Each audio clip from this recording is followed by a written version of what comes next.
So I had this line work left over from a rose marker drawing that I'd done, and I thought I would shoot a tutorial showing you how I would ink it if I was going to ink it using a brush pen.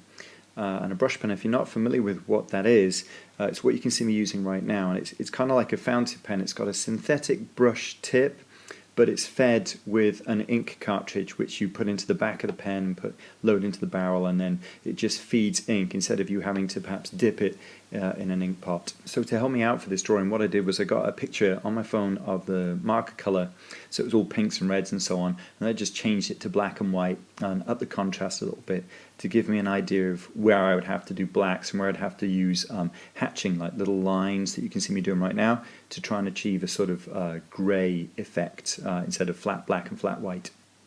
So I'm using a combination of strokes. I'm sometimes stroking the pen downwards and doing a little flick stroke downwards, and then also you can see me holding it almost vertical here and doing some upwards flicked strokes of the pen. I'm holding it upright there, almost vertical, to try and get as thin a line as possible. If you're holding the pen like now at a 30-45 degree angle, you're likely to get a slightly thicker mark because of the way you're holding it down.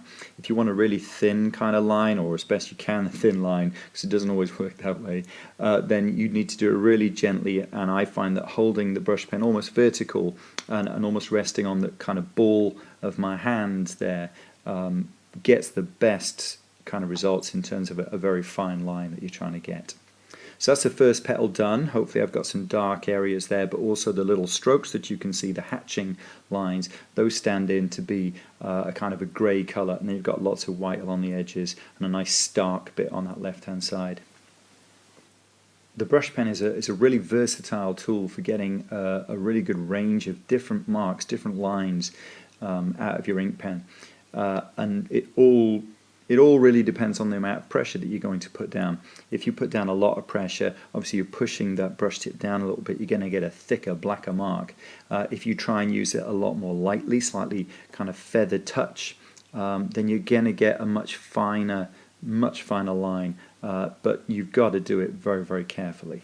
So on the petals you can see me working on right now, these are dark shadowed petals on the left hand side of the flower where the light wasn't really getting to, so it's a lot of flat black areas, but I've got to be careful to make sure that each of these petals isn't just going to get morphed into the one next to it because everything's black. So I'm being really careful to try and kind of leave the edges of the petals as a thin sliver of white paper. You can see just there as it sort of transitioned.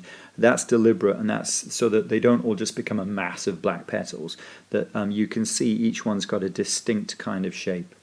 And here at the top you can see me putting some, it's basically supposed to be like a half tone. This should basically be a kind of grey colour as the shadows hitting this side of this leaf. It's not a big flat black very, very strong contrast. It's supposed to be a kind of lighter grey kind of colour. So I put in some thicker areas of black there, but I'm using the very, very fine tip of the brush to get some nice little feathered strokes there.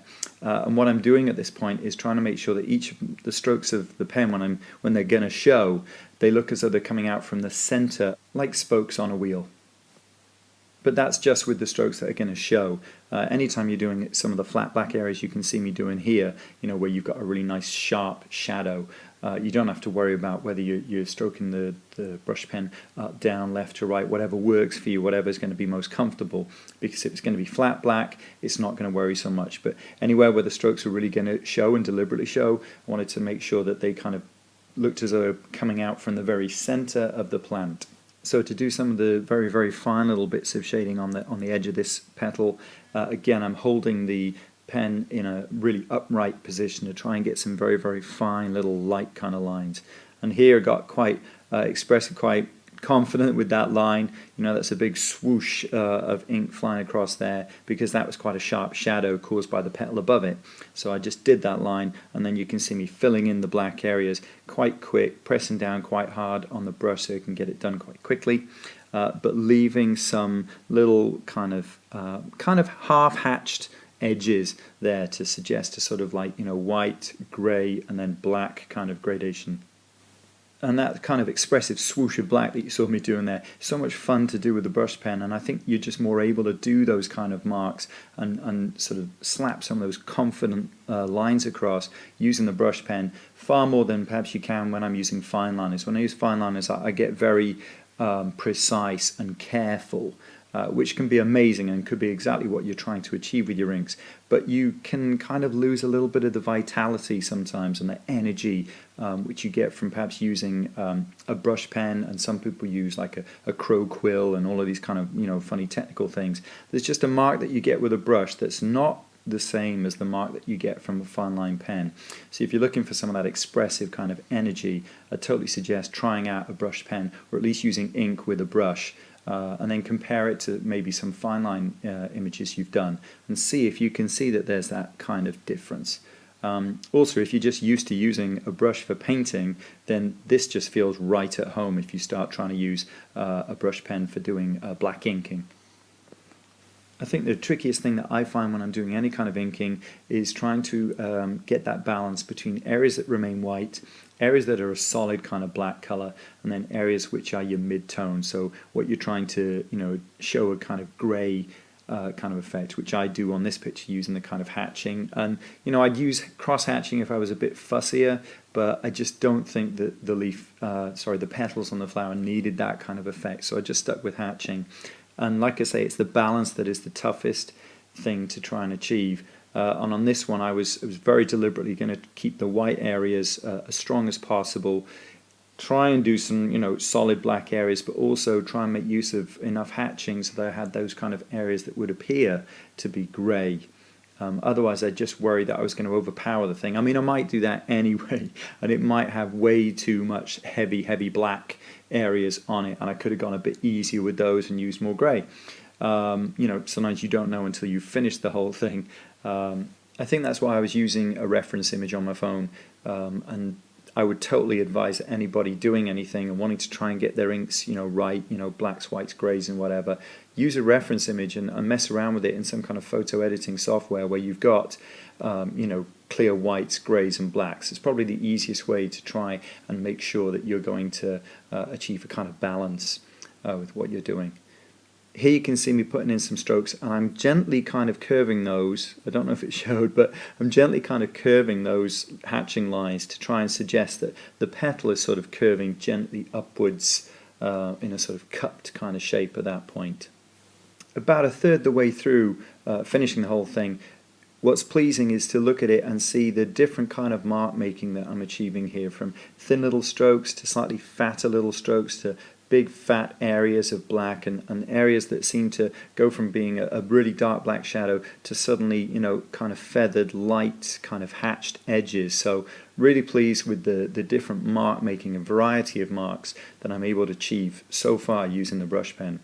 And it's really quite forgiving as well. If you've done an area like I end up doing here, which is quite a flat black area, and you don't want it to have such a sharp contrasty edge, you can just use that brush pen to just do some little, like you see right now, just some little flicked strokes from the white into the black, just to soften up that edge and give it a kind of semi kind of grey look is what I'm trying to achieve there.